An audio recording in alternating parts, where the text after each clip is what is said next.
Good morning. I am Bishop Brandon Griffiths. I'd like to welcome all family and friends here to participate in this memorial service for Marjie Beth Peterson. I'd like to recognize our chorister, David Owen, and our organist, Lisa Woodbray, and thank them for the help with our music this morning. We'll begin by singing an opening hymn, hymn number 300, Families Can Be Together Forever, after which the invocation will be offered by Kim Peterson.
We are so grateful this day for the privilege we have to be able to meet together in person and through technology.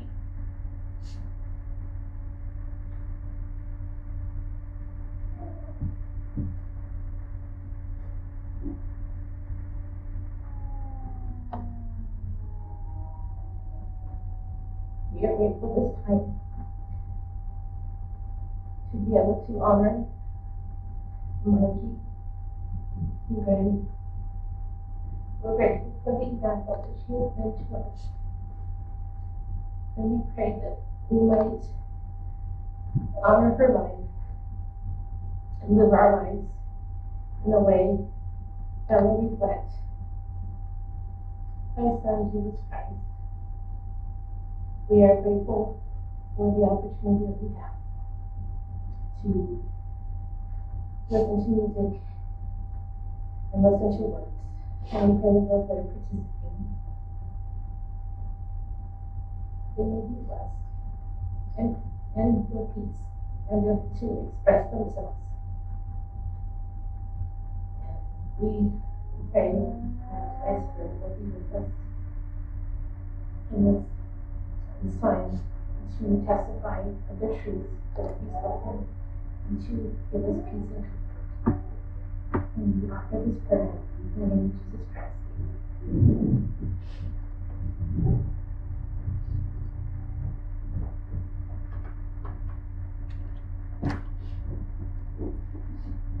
We'll now have a reading of the obituary, which will be done by Marjie Peterson, and that will be followed by a video tribute that was done by Jeff Peterson. We'll go to that one.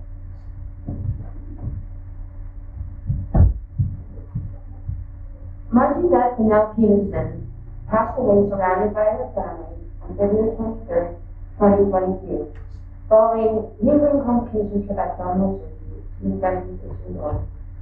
Marjie was born August 28, 1945 in Salt Lake City. She was born to Alton, Leroy, and Carol Lucille Roberts Bennell. She was the oldest of 6 children who had early age. Marjie cared for her siblings while her mother was busy managing property. She graduated from East High School and continued her studies, earning a Bachelor of Science in Nursing. She worked many years in labor and delivery and as a home health care nurse. It was at BYU when she met the love of her life, Dennis Wayne Peterson. After his return from his mission in France, they married August 30th, 1968, in the Salt Lake City Temple. They had 4 children, Brad, Jeff, Wendy, and Heidi. Dennis served as a dentist in the Army and took Marjie's family all over the United States and eventually Germany for 2 years. At this time, they settled in Salt Lake City for the remaining of their life. Marjie was a faithful member of the Church of Jesus Christ of Latter-day Saints. Her simple faith in God was beautiful.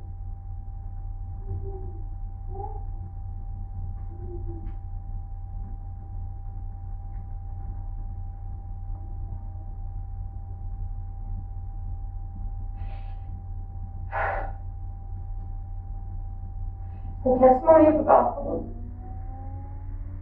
for the sweet person she offered was filled with hope and faith. The amazing love of life and Granny eventually and everyone who calls it life. To love others and with Jesus Christ. She was a true example of charity and courage. She cherished spending time with her children and her grandchildren. All who met Marjie before her. Marjie's genuine compassion for others cannot be expressed in words. She loved collecting shells at the beach and anything to do with water and swimming. She enjoyed pizza, french fries, and the in search of the perfect onion ring. She leaves behind a legacy of great fun, joy, compassion, and love for life. Love you, Mom.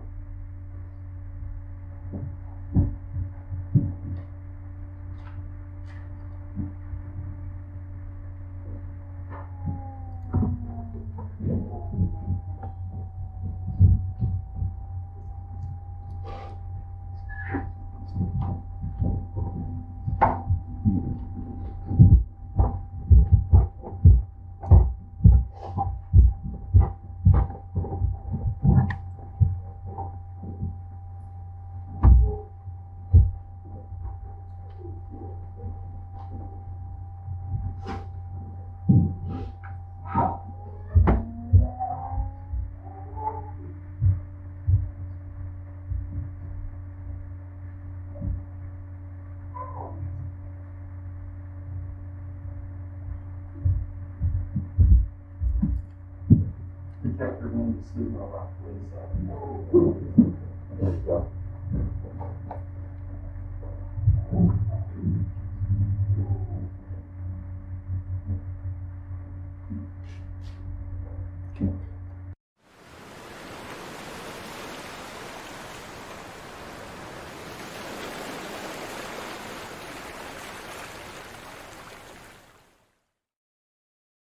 This story was written by Marjie Beth Bennell while attending BYU.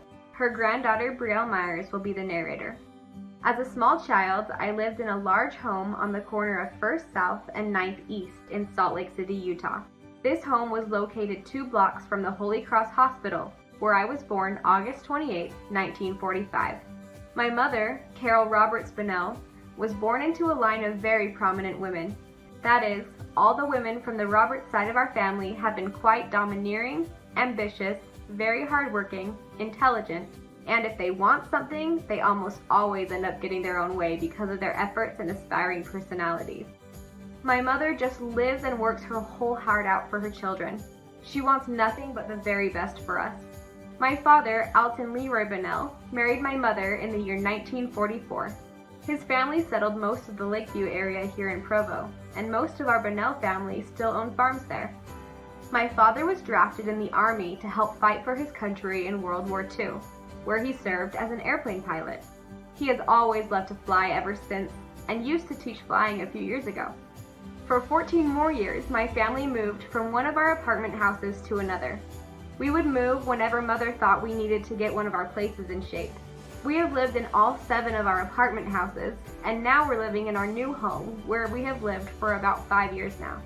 We have lots of fun swimming in our swimming pool, and just over the fence of our backyard is a large field that ends at the base of a whole range of big, beautiful hills.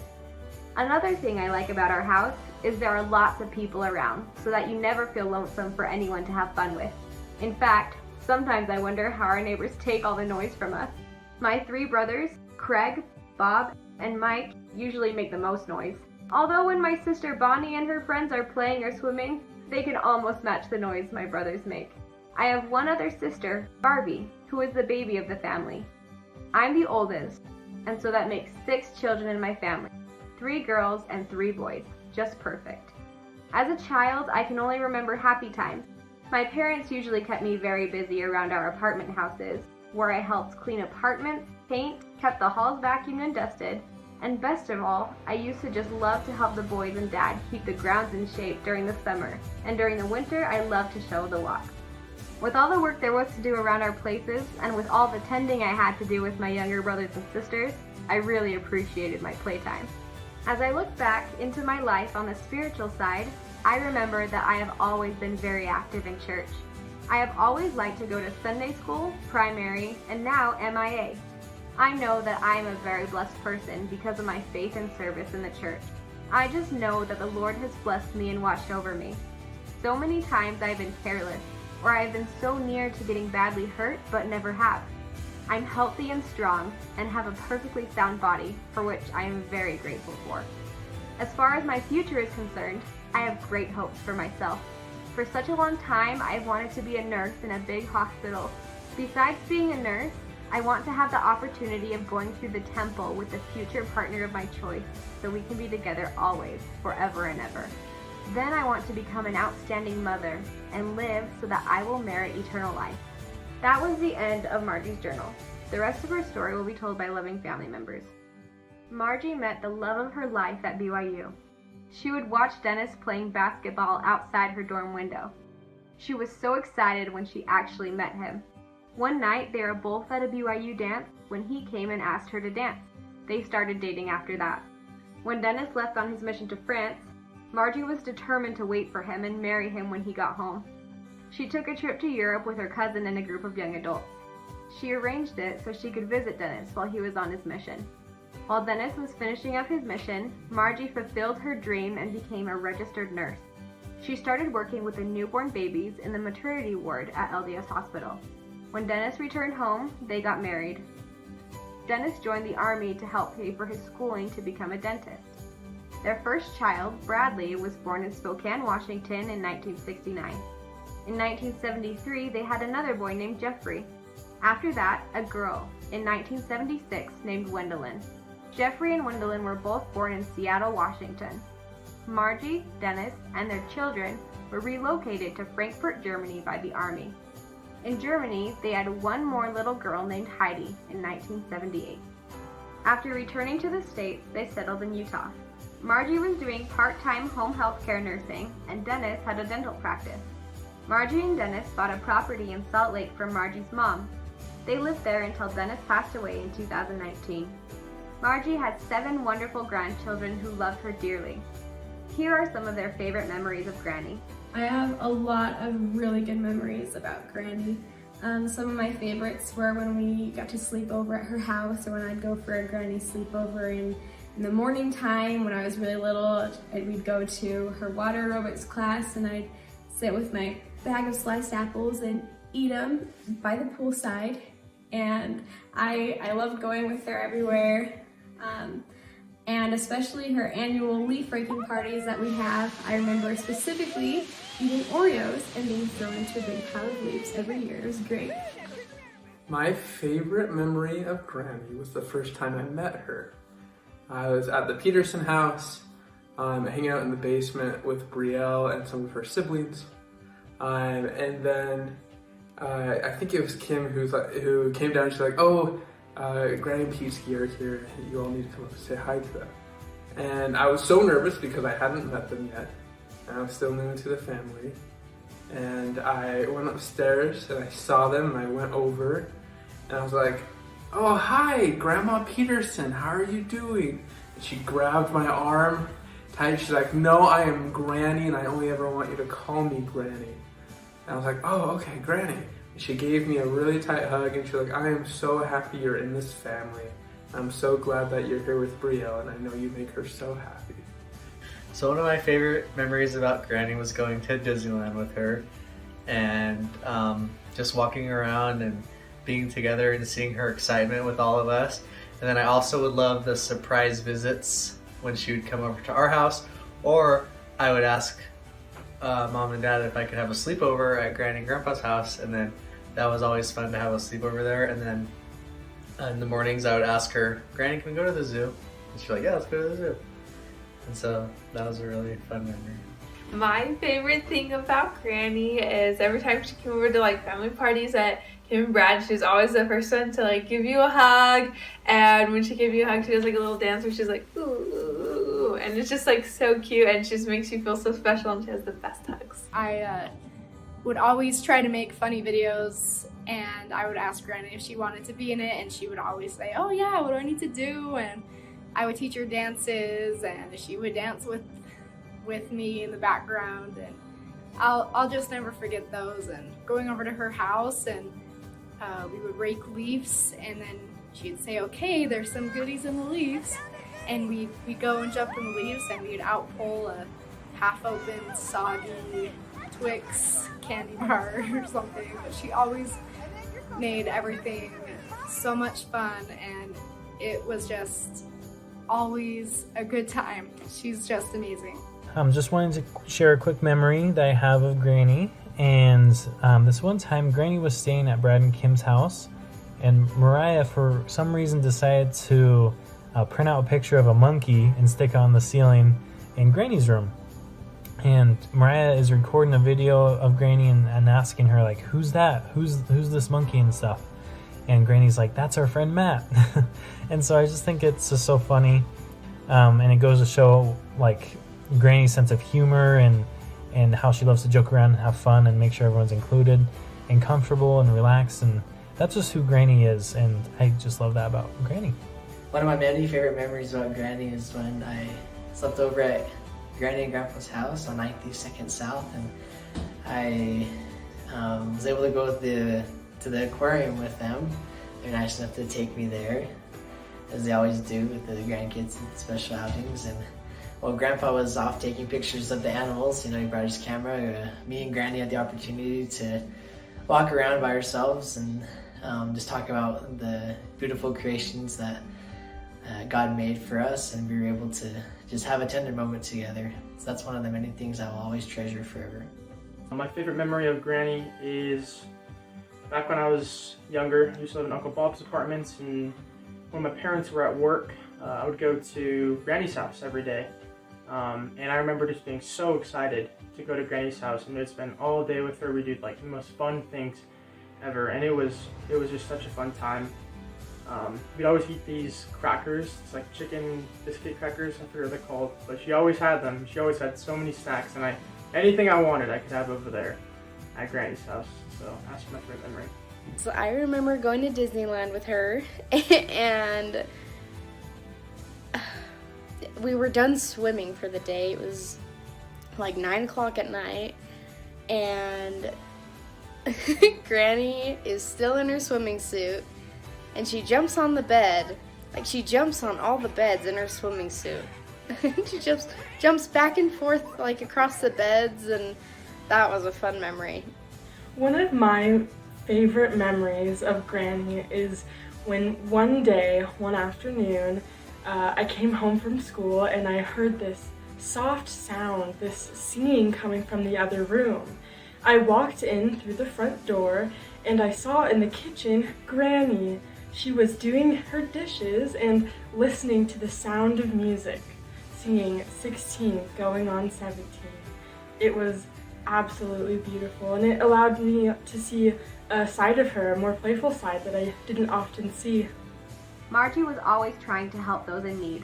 She was so kind-hearted and fun to be around. She was full of energy and fun ideas. Margie and Dennis spent their whole lives serving and sacrificing for others. They both were faithful members of the Church of Jesus Christ of Latter-day Saints throughout their lives. Margie will be missed by all who have ever known her.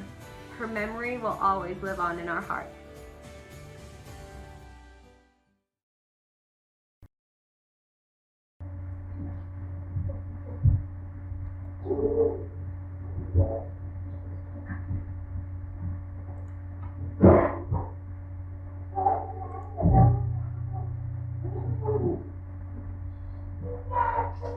Right, we will continue on with the program as it's written. We will next hear from Wendy Sorensen. She will be followed by a musical number that will be sung by grandchildren Biel, Andrew, Jessica, and Bryce, and they will be accompanied by Jacob Myers. Following that musical number, we will hear from Brad Peterson, and he will be followed by a harp solo by Cherie Purdue, what's his last name right? Goldrup? Sorry if I didn't. Then we will have another speaker, Bob Donnell, and we'll go to that point. What did you guys think about video? Pretty amazing, right? You need to know that my brother Jeff spent hours, he spent a month, consumed in doing this video, painstakingly going through dozens of old film reels that somehow made it in cardboard boxes to all my parents' storage units, all the houses or places, and the water damage and whatever else. And we were able to put in, some of those old film reels were, like 60 years old, and being able to put those into a digital format so he could make that video. And so it was kind of like unearthing something from the past that we hadn't seen for a long time. So thank you, Jeff. I know Mom loves you and thanks you. In fact, you all deserve a thank you. So I'm going to just mention a few of the services we received. And when you hear your service that you gave to our family recently, just give yourself a little pat on the back, and especially a warm hug from Margie. One of those type of hugs where she really goes back and forth and back and forth. I know you've all had one. So we've had visits, lunches, dinners, pet care, errands, flowers, hearts taped to my front door, hugs, calls, texts, Facebook messages, sustaining words, loving prayers, people sending good vibes, helping with the funeral, attending the Zoom or watching the funeral, what you're doing now. It's all a way to express love and support for us. And just know that my mom is pulling you in and rocking you back and forth in her sweet love. You may remember doing something similar like to this about 3 years ago when my dad passed away. My mom was actually first in the ICU. She had a series of 5 surgeries. During the middle of that period, my dad suddenly started getting sick, and we grabbed him and said, "Dad, we think you need to go to the hospital too." Long story short, he ended up in the ICU unit as well, just a few doors down from my mom's hospital room. We're all so on edge and pins and needles thinking, oh my gosh, is mom going to die? And now what's wrong with dad? That when dad needed open heart surgery suddenly, and then only lived a couple days after the surgery because of complication of surgery, it left us all just surprised and reeling. We literally almost had a 2-casket funeral. But 3 years had passed, and Brad got out the bucket list of all the fun things Mom wanted to do because she did survive, and we took her to the beach in Cancun, so she got to pick up the shells that you all know she loves the beach, an RV trip to Moab, and she even got to go to Las Vegas and see her 2-star crushes in Vegas, Barry Manilow and Donny Osmond. So this was really precious time, And then around Thanksgiving, she had this emergency surgery, and it was like, oh my gosh, it took her 2.5 years to heal up from the first surgery, and we were literally just healing that wound, and they had to cut into the same wound again and go in and do another surgery. I asked the Lord, is she gonna make it? And I heard a voice say, not this time, not this time. She was so sick in the hospital, and she knew it was her time. She missed her husband. She was ready to be with him and be with her God. She chose to come home on hospice and wanted to be around loving friends and family and eat all the pizza she wanted during those last weeks. They thought she'd go septic in about 2 days, maybe 2 weeks. She'd last home on hospice. Well, you know, my mom, the cat with 9 lives, she lasted 1.5 months. I moved to bed in her room, and we just sat in there and watched funny shows and talked and had that precious time. Well, how do you sum up the life of a woman who lived this type of life? In one word: humility. But before she passed, she had an anthem that I don't think she knew, but she kind of chose it for herself. And it was the song Be Thou Humble, and we're going to sing it at the end of this meeting. Be thou humble, and the Lord thy God shall lead thee by thy hand, and give thee answer to thy prayers. Doctrine and Covenants 1:12-10. The thing about my mom is she didn't know that she was humble. She was too humble to know that she had that characteristic. And this story I'm going to tell you is true. So, she had no guile. People talk about her as the woman with no guile. Well, one day, when I was about a teenager, my dad was outside doing, he'd gone out the front door and was working on the front lawn. My mom was inside taking a shower, and she often leaves the Tabernacle Choir at Temple Square on in her room so that she just had that spirit in the house. So she had the lights off in the room, and she had the Tabernacle Choir at Temple Square going, and she came in, probably didn't even have her towel on, and went in there and was going to get dressed, and she kind of looked across her room, and out kind of in the light from the TV, she saw a face staring at her from the back of the room, in her bed, under her covers. She was looking at a person she had no idea who it was, laying in her bed, watching the Tabernacle Choir in Temple Square, in her room. Well, what would you do in a situation like this? Most people would scream, grab a weapon, do whatever, but not my mom.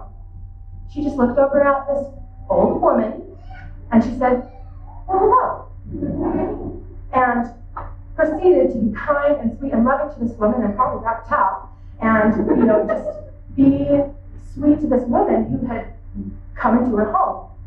Well, she went and got my dad, and long story short, come to find out, there was an elderly woman with dementia who had escaped from her memory center, wandered down the road into my parents' home, into their hallway, their bedroom, their bed, their blanket, and was just cozy and ready to just have a day.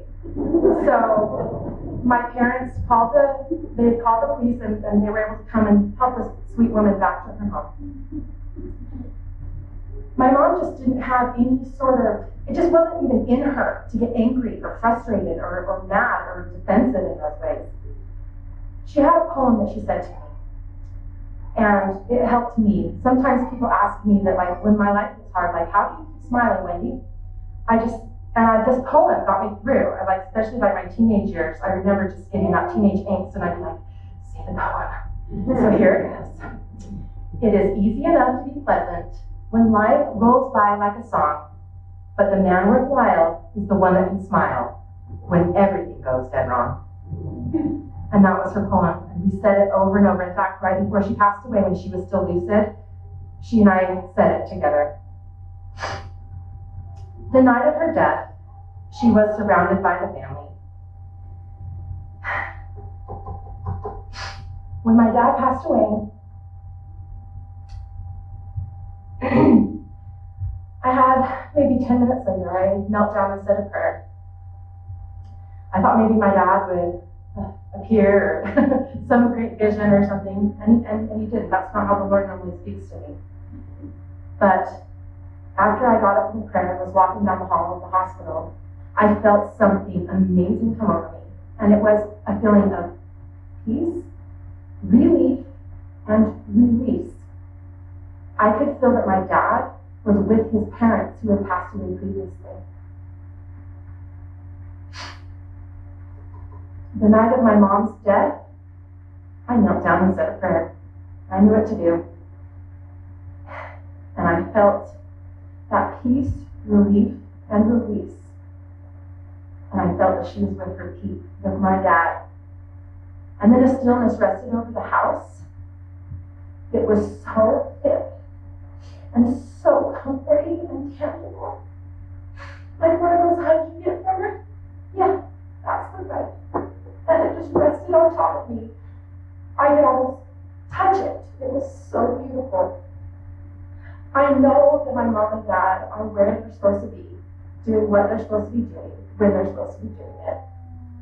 I am so grateful for the gospel of Jesus Christ. And I want each of you to know that I know you are a child of God and He loves you. No matter what is going on in your life, no matter how you're feeling, whatever, He loves you. And I'm so grateful to my parents for teaching me that I'm a precious daughter of God. And we all are precious children. This is my testimony. And Mom, I love you so much. Thank you for all that you've done and all that you've given me. And I can't wait to get back in your arms and have that sweet hug and rock back and forth with you again. In Jesus Christ, amen.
Thank you. Those are 4 of my 5 children.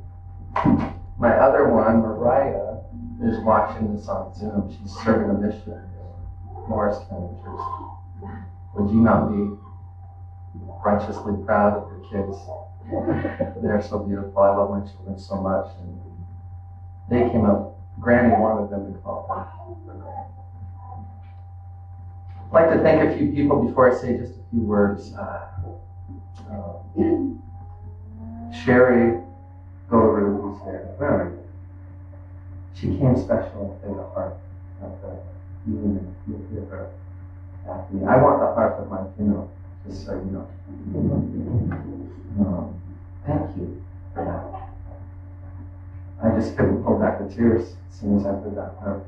Thank you. She's the daughter of my mom's favorite aunt. We've got a special relationship. Jeff, my brother, that video he worked on, he converted film to video to, that is sacred. That is a sacred work of art. And I just want to say thank you, Jeff. My mom, Granny, I call her Granny, I don't even call her my mom. She is so proud of you, and my dad, who loved video, was so grateful, Jeff, and is smiling because he loved videos, and he honored him with that. So I just want to thank you, Jeff. Wally, my Uncle Wally, gave one of the most beautiful prayers before we close, or with the family prayer. And just want to thank you, Wally. Beautiful. And you said something that really helped me in my heart as tears were streaming. Wally said, "We thank you, Heavenly Father, for those extra years, those 2.5, 3 years we had."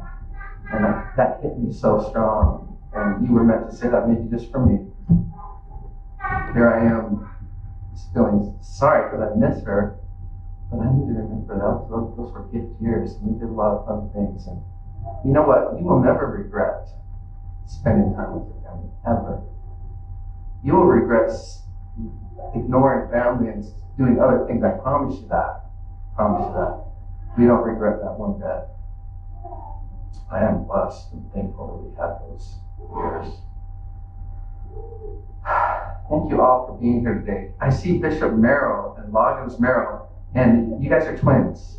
I don't know who's Loggins and who's Bishop Merrill. I looked out. You guys are amazing. Thank you for everyone for being here. It makes me feel loved. I appreciate the love my wonderful aunts and uncles and cousins came and visited Granny. And my children showing love to my mom. There's something special about your children showing love to your mom. In particular, though, I want to thank my sister Wendy.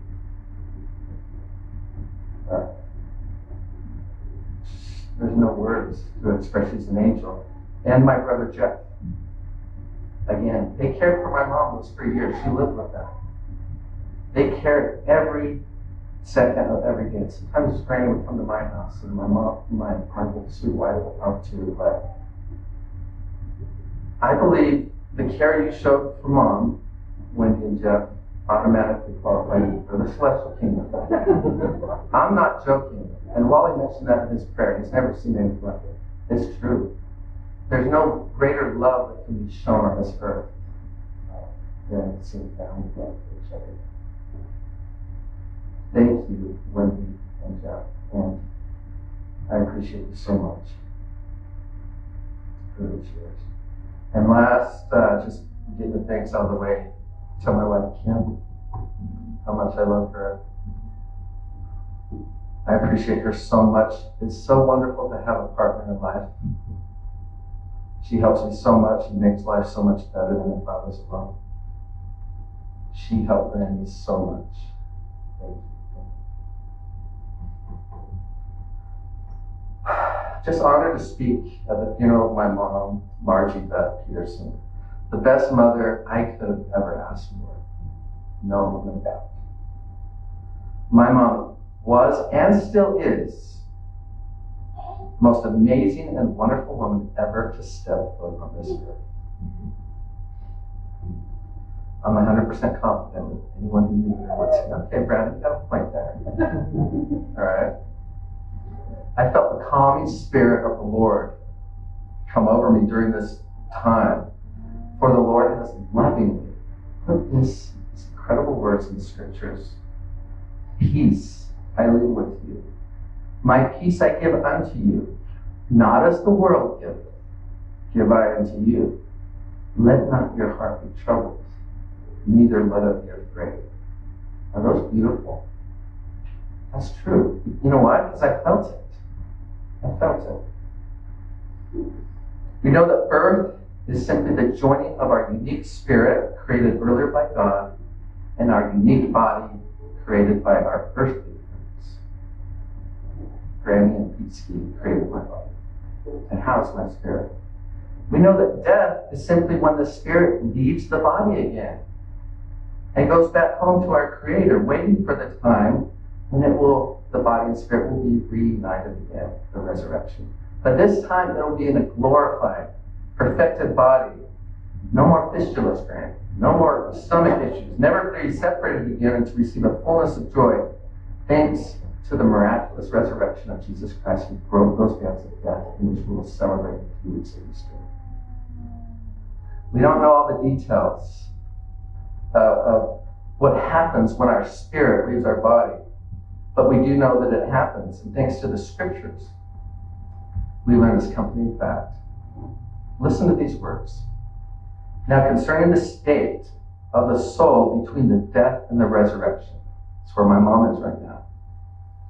Behold, it has been made known unto me that the spirits of all men, as soon as they are departed from this mortal body, the spirits of all men, whether they be good or evil, are taken home to that God who gave them life. And then shall it come to pass that the spirits of those who are righteous, Granny, are received into a state of happiness, which is called paradise, a state of rest, a state of peace, where they shall rest from all their troubles and from all care and sorrow. Is that beautiful? I testify that is true. I have felt it. We all know that my mom was a righteous spirit and she was received in a state of rest and peace. How cool is that? You know, my mom never feared death. She had a strong testimony in the spirit world. She would talk so matter-of-factly about it. There was no fear in her of that. We're blessed to have a living prophet on this earth. And listen to this counsel he gives to us. Life does not begin with birth, nor does it end with death. Returning to earth to life in our heavenly home requires passage through and not around the doors of death. And I love what President Nelson said. We were born to die, and we die to live. Is that so cool? That's so true. Just as my mom did, our spirits needed to come to earth. It is God's plan coming to earth allows our spirit to receive a body. Our bodies are sacred. They are so important. Allowing our spirits to come to earth is necessary because our spirits need to learn, to develop, to be tested, to grow in character and to experience mortality in an imperfect world. As we learn to choose good over evil and work on becoming more like Christ to develop these attributes, we needed to come here. Our spirits also coming to earth qualify us for a resurrection. We know in the scriptures that man is a spirit, the elements are eternal, and spirit and element, inseparably connected, receive a fullness of joy. And when separated, man cannot receive a fullness of joy. So my mom's spirit is alive, but is waiting for the resurrection because it's that body that comes back. There's something about that, and like Christ did it, we'll have the fullness of joy.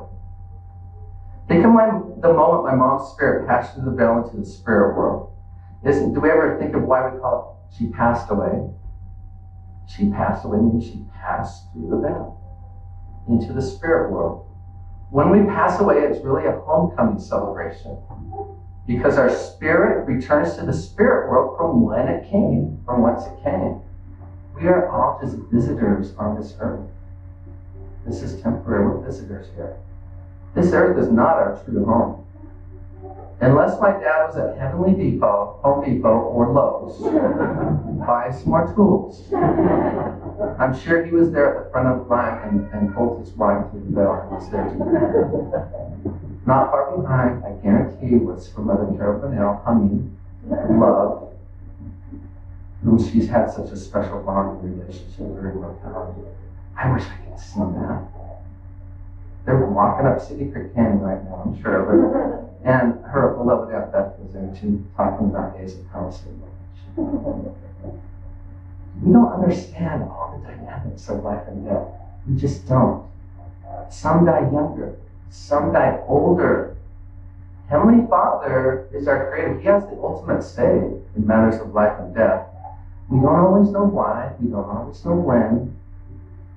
So that's where faith and trust in all-knowing, all-loving God and Creator comes in. Believe in God, the scriptures say. Believe that He is. Believe that He created all things both in heaven and earth, and believe that He has all wisdom and all power, both in heaven and earth. And then I love this part. Believe that man doth not comprehend all the things which the Lord can comprehend. It is okay we don't know every answer to every question, but we do know the important things, and we can feel it in our hearts. Because if we knew every answer to every question, there's no purpose to faith and our love and dependence on God. My mom's spirit didn't die on February 23rd, 2022 at 10:38 p.m. at 6266 Clara Drive. Her spirit simply just left her body. She's living right now. She's aware of us right now. She's here. I know she's here. She's interested in what's going on, and I know she appreciates and loves us. I'm so grateful that we're here today. Let me tell you something I don't think I've told anybody. I talked to my mom, just me and her, knowing that the end was probably coming. I said, Mom, what do you want? What is your desire? She said she wanted to be close to us. She specifically told me she wanted to be close enough that she could reach out and touch us with her spiritual hand. She told me that. She said, so if you feel a hand on you or that hug, you don't know what the heck is going on. That's my mom. She was so clear in this. She said she wanted to watch us learn and grow and develop and progress in life, her kids, her grandkids, her brothers and sisters. She specifically told me that. Now to finish my talk, I'm talking to you, Mom. You could be here, you could be there. I don't know, but you're here. Mom, I'd like to talk to you. I'm so grateful that as a young girl, your life was miraculously spared when you were struck by the truck. You woke up unconscious underneath the truck tires, but you were not harmed. I thank Heavenly Father for that tender mercy. I could scarcely think of the many, many thousands of people, really, who would not have been blessed by you through your 76 years of life if you had died that day. Mom, thank you so much for your solid and unwavering testimony of the gospel, for raising me in a gospel-centered home, for being a spiritual anchor in our family, for teaching us the power of prayer. I'm so grateful for your simple and faith-filled prayers you often so often. If you ever heard my mom pray, it's like a child praying to her Heavenly Father. It's like, there's no way Heavenly Father won't answer that prayer. It is so sweet and sincere.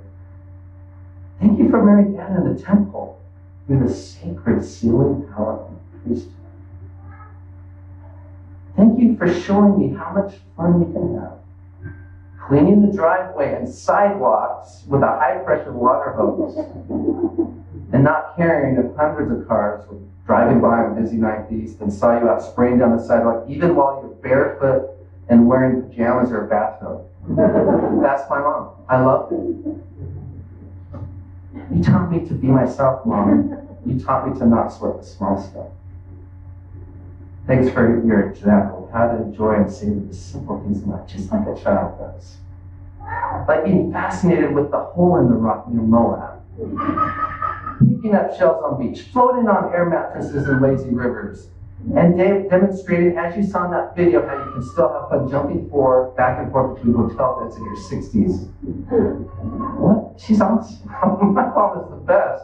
You were the cool mom to all my friends, Mom. That is so cool. You were the favorite. Growing up, everyone wanted to hang out at our house because of you, your loving spirit, the relaxed fun and just peace and just joyous atmosphere you created. I don't know one person who didn't feel comfortable around you and loved to chill at our house. Our home was a peaceful, loving place thanks to you. We could tell you anything and you would love us no matter what. Now, Mom, thank you for being such a fun, amazing, loving, incredible grandmother. Oh, how you love your grandchildren. Oh, how they love you. You do anything for them. My children had so much fun with you. So many great experiences and outings and memories. You gotta feel bad and see and watch that video. You wanted to be called Granny by your grandchildren. For some reason, that name was so endearing and fits so well that even my siblings and I still call you Granny. And I'm going to call you Mom, hopefully when I pass away. I may say Granny, I don't know. But there never was, and there is, and there never will be another Granny on this earth. You're the epitome of what it means in the scriptures to become as a little child. You were so pure and innocent just as a child. The amazing thing is that that child, like innocence, never loved you. You could not tell a lie. You couldn't. My dad reminded me of that. Marjie cannot tell a lie. You can see it on her face. If she told a white lie, you couldn't. She's too pure. She is so pure. So, just to close, there's a single attribute, Mom, that describes you most, without a doubt. It would be the word charity. Mom, I looked in the Webster's Dictionary yesterday so I could get a definition of the word charity. And guess what? Your picture was there. There was no words. It just said charity and had the picture of you. Because no words are needed. Your life showed that definition. So, if you look up the word charity, just look at a picture of my mom. That is the greatest definition of charity. And what's cool about you, Mom, what you're probably loving it, is that the Lord tells us that's the greatest attribute to have. Of all the attributes, charity is the greatest. And you have that. You're loving it. You're loving it. Mom, I appreciate you so much. I'm so blessed that Heavenly Father chose you to be my earthly mom. Yeah. As my earthly mother, you played an incredibly important, special role in my life, which I will forever appreciate through the eternities. Thank you for nurturing me in ways that only a mom can do. I have always loved your unconditional love and acceptance. You and me, Mom, will have a special relationship as earthly mother and son forever. I just love you so much. I appreciate you so much, Mom. I couldn't have asked for better. I'm gonna miss you so much. It makes death seem less scary for me because I get to be around you, but I'm gonna still do my best till however long Heavenly Father wants me, but I just love you so much. You're so awesome. You're so amazing. I'm gonna miss you. I have a hunch that my dad, Pete Ski, has already made some of his famous tacos for you in the spirit world. Go ahead and eat them. Eat them all. You no longer have to worry about that flipping fistula in your stomach anymore. All right? How cool is that? I love you, dear Marjie Beth Peterson. Welcome home, Granny. I say this in the name of Jesus Christ. Amen.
That's my cousin, Sherry.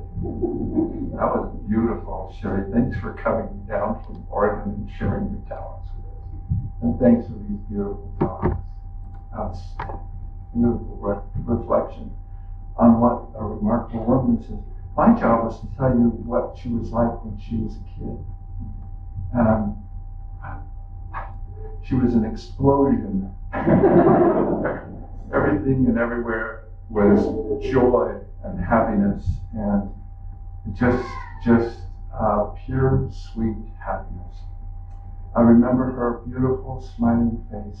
She had this little rash of freckles that I thought was the prettiest thing on earth. It was so gorgeous. And that rich, dark hair and her laughter. She shaped us in so many ways. I want to just reflect a couple of thoughts from each of my siblings, her siblings, that might bring a little idea to you about who she was when she was just a kid.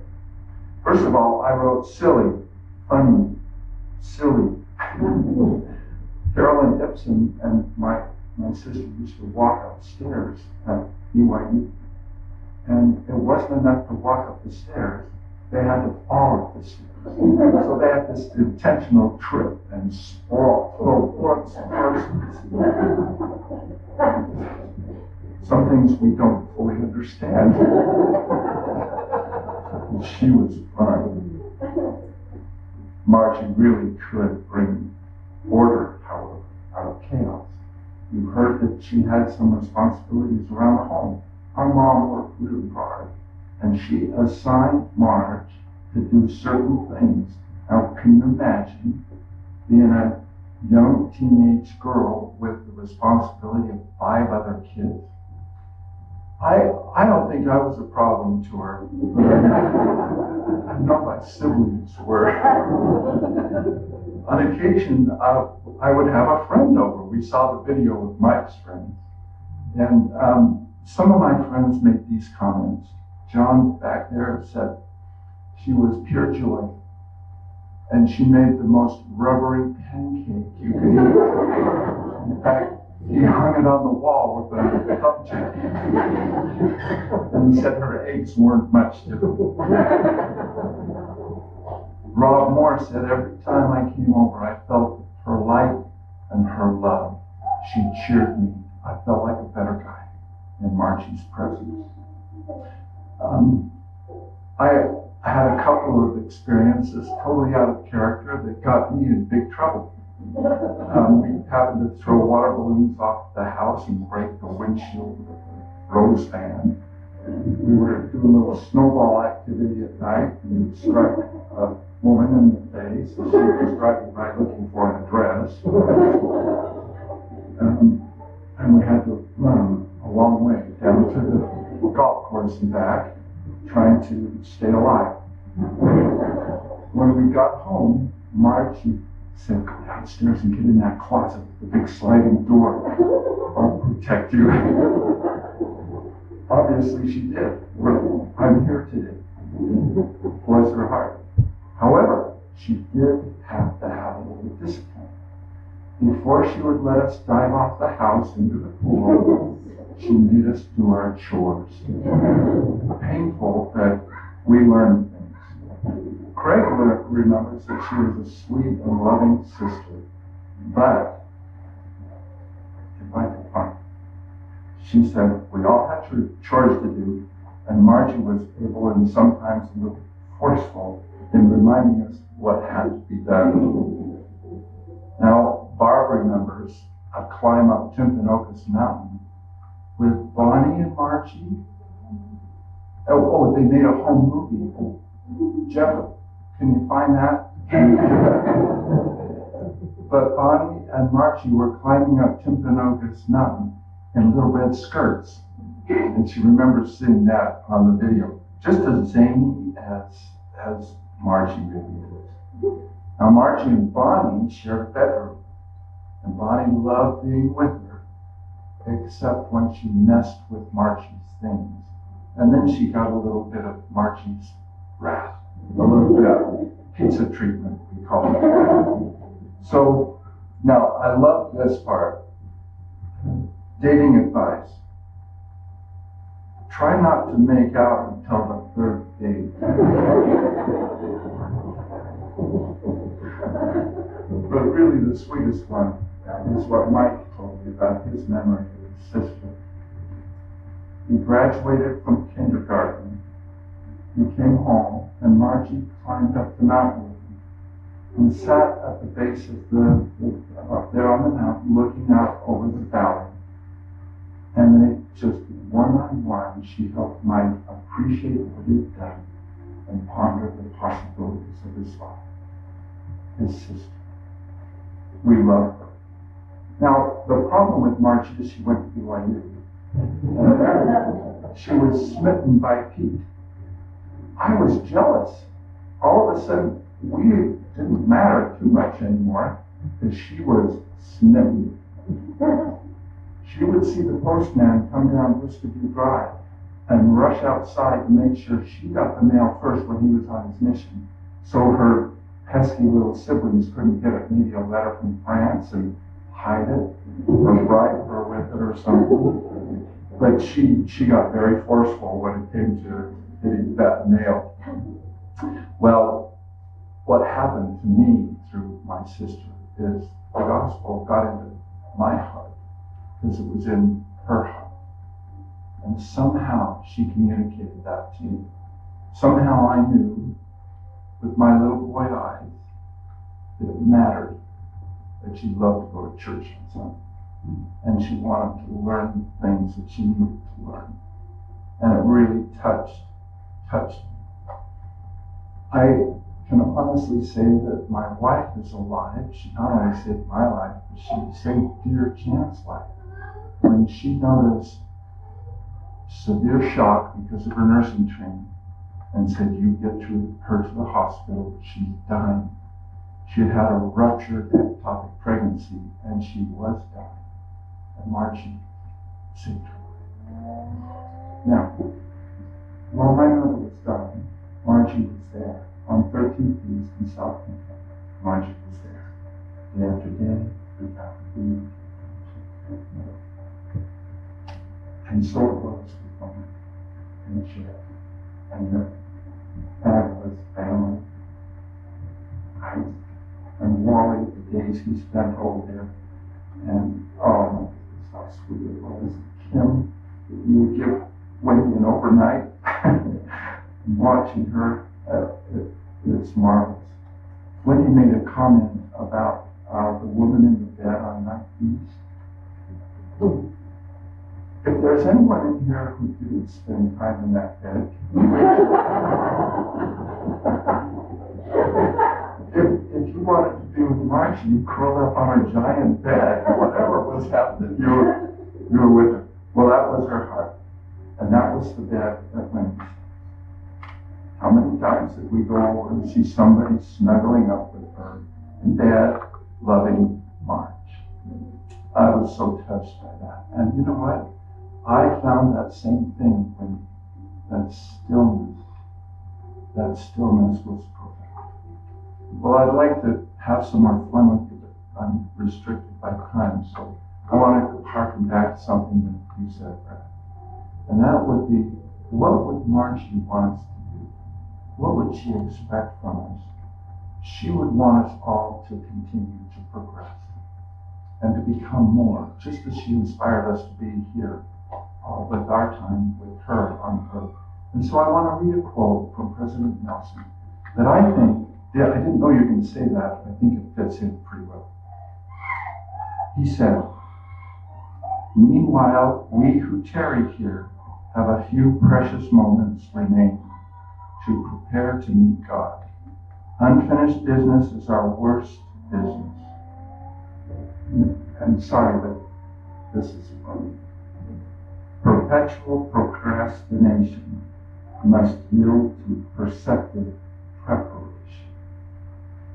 Today we have a little more time to bless others, like Marge, to be kinder, more compassionate, quicker to think, slower to scold, more generous and sharing, more gracious and gentle. Much. That's great. Absolutely. Then when our turn comes to pass through the doors of death, we can say as Paul did, the time of my departure is at hand. I have fought a good fight. I have finished my course. I have kept the faith. That we may all do that. That's Margie and Greg is my prayer in the name of Jesus Christ.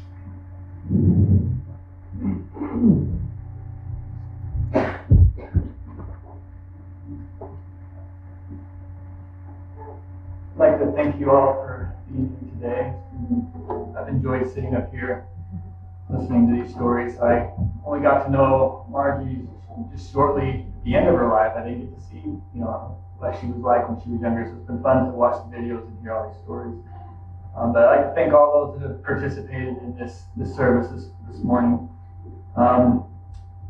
Before we conclude, though, I'd like to just recognize our pallbearers. So I've got 2 groups of pallbearers here, so hopefully you guys know which group you're in. But there is a church group of pallbearers, and they are Craig Bennell, Bob Bennell, Mike Bennell, Andrew Peterson, Wally Peterson, Randy Sharman, and Bill Cook. So you guys are the church pallbearers. So following the benediction, I'll have some instructions for you guys. But there's another group of pallbearers. They're the cemetery pallbearers. You are Brad Peterson, Jeff Peterson, Jacob Myers, Scott Strasser, Matt Allen, Bryce Peterson, and Josh Sorensen. So you guys will be called to duty at the cemetery, the gravesite. So we will, following this service, we will convene at the cemetery for the interment. So the address for that is on the program at Mount Olivet Cemetery. So just remind you, it's not a race to get to the cemetery. Please abide all traffic laws. We will wait for you, don't worry about it. So we will convene up at the cemetery for the interment and the graveside service there. We will now have our closing hymn, number 130, Be Thou Humble, and the benediction will be offered by Bonnie and Sharman.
Father in heaven, we are grateful that we've been able to meet and have some memories of Margie.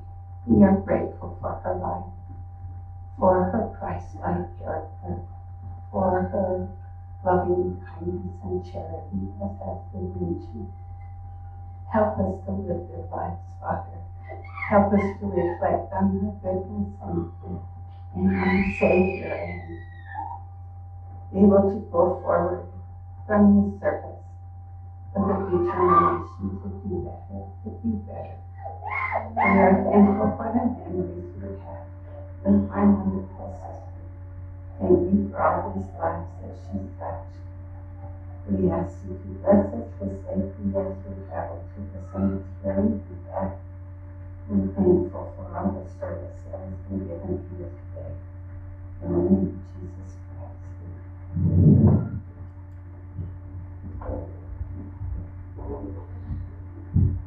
Could I get the church pallbearers to please come forward and kind of over here to my right, and with the rest of the audience, please rise.